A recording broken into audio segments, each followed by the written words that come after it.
इस एपिसोड की शुरुआत में हम लोग कैंगबो को देखते हैं जहाँ पे वो किसी प्रकार से स्टेज पर परफॉर्मेंस करके लोगों को संभाल लेता है। बट यहीं पे हम लोग सीवन को देखते हैं जहाँ पे वो अचानक से सोरिम को गले लगा लेता है और उसे चुप ही रहने के लिए कहता है। थोड़ी देर के बाद जब सोरिम उसे स्टेज पे चलने के लिए कहती है तब यहाँ पे सीवन मना कर देता है और कहता है कि उसे पूरा विश्वास है कि कैंगबो अकेले स्टेज को संभाल सकता है। और मिस्टर चोई ने बिल्कुल सही कहा है कि अभी सीवन किसी भी चीज के लिए तैयार नहीं है और सीवन अब से स्टेज पे परफॉर्मेंस नहीं करेगा।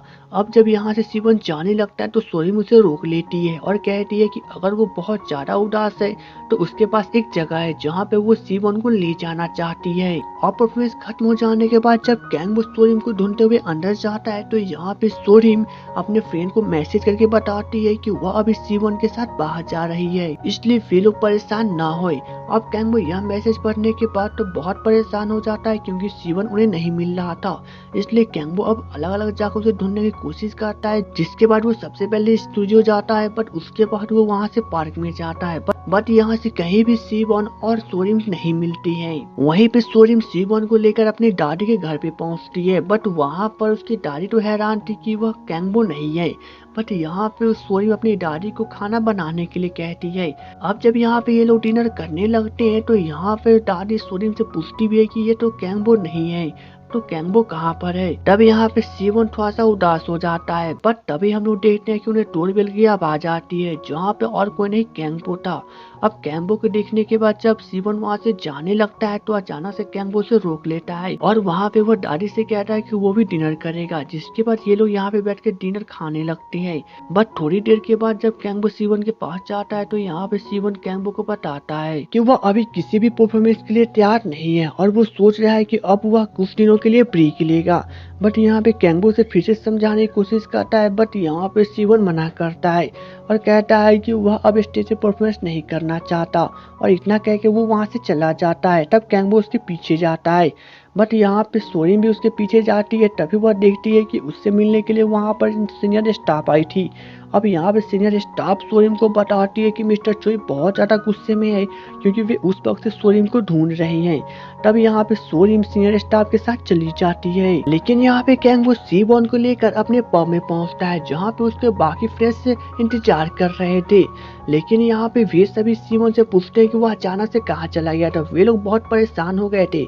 तब यहाँ पे सीवन उन सभी को फिर से समझाता है कि वह अब कोई भी गलती नहीं करना चाहता और उसने फैसला किया है कि अब वह स्टेज पे वापसी तभी करेगा जब वो पूरी तरह से ट्रेन हो जाएगा और इसके लिए वह अभी कुछ दिन के ब्रेक पर जाना चाहता है ताकि वो सही से माहौल में ढल सके।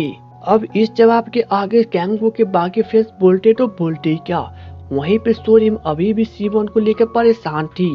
बट दूसरी तरफ हम लोग मिस्टर चोई को देखते हैं जहाँ पे वो वह न्यूज के रिपोर्ट को पढ़ रहे थे जहाँ पे उन्हें पता चलता है कि मीडिया के सभी लोग और जितने भी दर्शक यहाँ पर कॉन्सर्ट को देखने के लिए आए थे वे सभी बहुत ज्यादा ही गुस्से में है क्योंकि यहाँ पे सीवन ने प्रदर्शन नहीं किया है और यहाँ पे कैंगबो ने उसके जगह पे प्रदर्शन कर दिया था। अब यह देखने के बाद मिस्टर चोई बहुत ज्यादा परेशान हो जाते हैं बट थोड़ी देर में यहाँ पर सीवन चला आता है और वह मिस्टर चोई से कहता है कि अब वह कुछ दिनों का ब्रेक लेना चाहता है और वो नहीं चाहता कि कोई उसको डिस्टर्ब करे। तब यहाँ पे मिस्टर चोई से कहते हैं कि वह मानते हैं कि उन्होंने गलती की है क्योंकि उन्हें सबके सामने इस प्रकार से नहीं बोलना चाहिए था।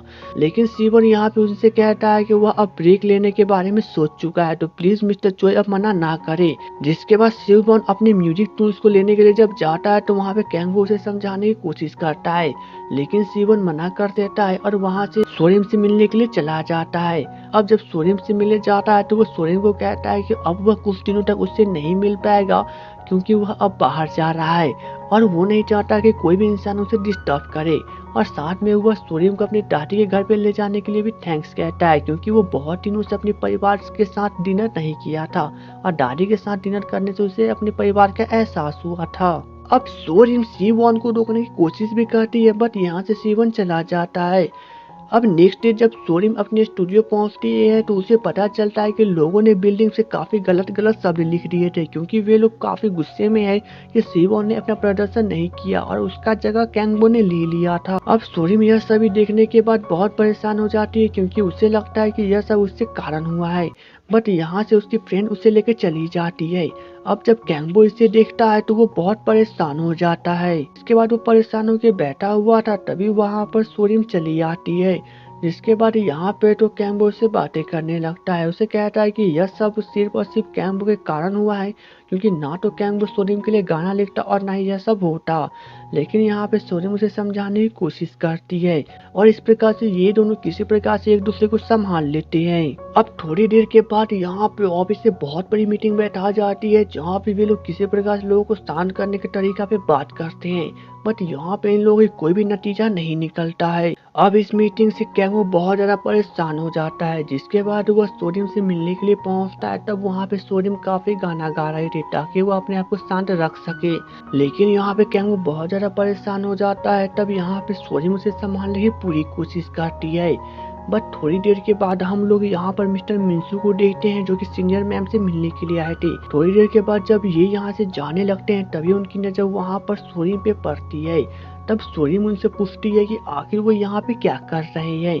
तब यहाँ पे मिस्टर मिंसू उससे कहते हैं कि वो यहाँ पे सिर्फ और सिर्फ घूमने के लिए चले आए थे और वे जानते हैं कि यहाँ पे कैम्बो और सोरिम का थोड़े मोड़े अफेयर चल रहे हैं।